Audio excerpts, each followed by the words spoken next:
네, 대학 신입생 환영회에서 연일 사고가 터져나오고 있습니다. 조금 전에 전해드린 이 막걸리뿐만 아니라 이번에는 서울의 한 사립대학교 검도부 학생이 신입생 환영회에서 선배로부터 폭행을 당했습니다. 전치 6주가 나왔답니다. 게다가 이 폭행 때문에 운동을 그만둬야 할 위기에 처해 있다고 합니다. 그런데도 가해자와 대학 감독 등은 피해자가 단순히 넘어진 것 아니냐며 사건을 은폐하려 한 의혹도 불거지고 있습니다. 사건 담당한 박광열 기자와 함께 얘기 나눠보겠습니다. 안녕하십니까? 안녕하십니까? 아니, 어떻게 신입생 환영회를 했길래 전치 6주를 당할 만큼 폭행이 이루어진 겁니까? 이게 사건이 지난 12일 발생을 했는데요. 그러니까 서울의 한 대학교는 아니고 3개 대학교가 같이 하는 그런 연합 행사였습니다. 예. 그래서 검도 특기생이 학교마다 많지는 않다 보니까 이걸 이제 동시에 이렇게 같이 한 건데요. 그 과정에서 2학년 선배가 1학년 후배를 폭행을 한 겁니다. 지금 영상이 나오고 있는지 모르겠는데요. 예. 영상 한번 보면서 설명을 드리도록 하겠습니다. 지금 보시면 바닥에 지금 이게 지금 그 피해 학생의 머리입니다. 그래서 지금 선배가 처음에 어깨 동무를 하면서 부축을 하는 것처럼 잡다가 마치 유도 기술이나 씨름의 한 장면을 연상시키듯이 이렇게 학생을 그대로 쓰러뜨리는 모습을 볼 수가 있고, 학생이 이렇게 지금 일어나지 못하는 상황인데도 이제 선배들이 옆에서 지켜보기만 할 뿐 좀 학생을 이 당시 이제 구급차로 이송을 하진 않았거든요. 예. 그래서 지금 이 신입생 같은 경우엔 턱뼈가 그래도 그나마 천만다행인 게 바닥에 머리가 아닌 턱이 부딪히면서 그나마 더 큰 화는 면할 수 있었는데요. 당시 상황 이제 피해자 만나서 인터뷰한 내용이 있습니다. 한번 인터뷰 들어보고 계속 진행하도록 하겠습니다. 다행히 턱이었죠, 우리. 턱이 아니어서 머리에 맞았으면 뇌출혈로 죽을 뻔했거든요. 그 형들 웃는 거 깎아끌어놓고. 그래서 피해자 말처럼 주변에 이제 10여 명 가까운 선배들이 있었는데요. 선배들 아무도 이 사실에 대해서, 그러니까 이 일에 대해서 어떻게 보면 그 당시에 구급차는커녕 그냥 이 후배를 인근 모텔에 숙박업소에 데려다주고 다시 자기네들은 술을 마셨다.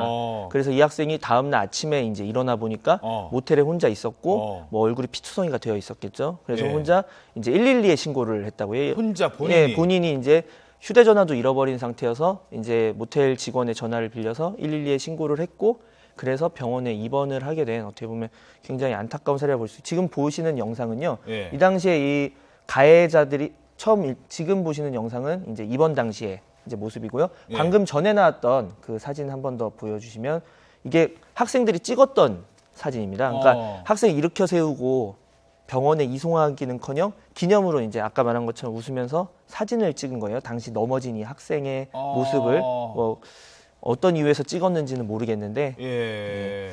그런 좀 안타까운 상황입니다. 신입생이 업어치기를 했는지 다행히 턱이 부딪혔지만 완전히 쓰러져 있는데 옆에서 깔깔거렸다. 이 사과도 안 하고 나중에는 이걸 그냥 혼자 넘어진 거다 이렇게 은폐하려 한 정황도 포착됐다고요? 예, 맞습니다. 이번 다음 날에 이제 선배들이 학교로 방문을 했어요. 선배들이 병원으로 방문을 했습니다. 예. 그러니까 피해 학생이 이제 입원을 하고 있으니까 병원으로 방문을 했는데 이 자리에서 당시 선배들이 너 혹시 기억나는 게 있냐? 그러니까 이제 떠보는 거죠. 학생이 기억을 못할 수도 있으니까 술 취한 상태면.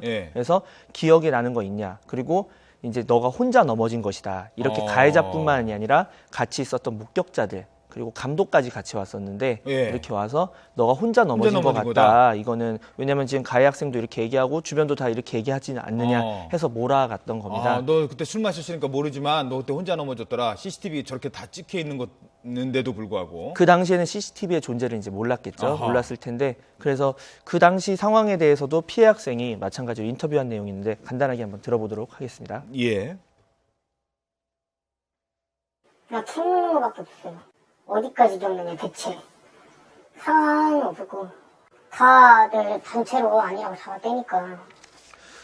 그래서 지금 이 피해 학생도 상당히 정신적 충격도 받은 상태입니다. 왜냐하면 당시에 선배들이 같이 있었는데 같은 부 선배들이 자기도 운동부의 신입생이지만 일원인데도 아무도 거기서 태연하게 다들 지켜봤을 텐데 그냥 혼자 넘어진 게 맞다라고 진술을 한 거에 대해서 얘기를 한 것에 대해서 굉장히 지금 충격을 받아서 정신과 치료까지 이제 곧 받을 예정이라고 얘기를 하더라고요. 예, 그나마 지금 CCTV가 지금 잡혀 있으니 망정이지 CCTV 없었으면 정말 딱 잡아 뗄 뻔했군요. 그렇습니다. 학교 측은 이에 대해서 어떤 입장입니까?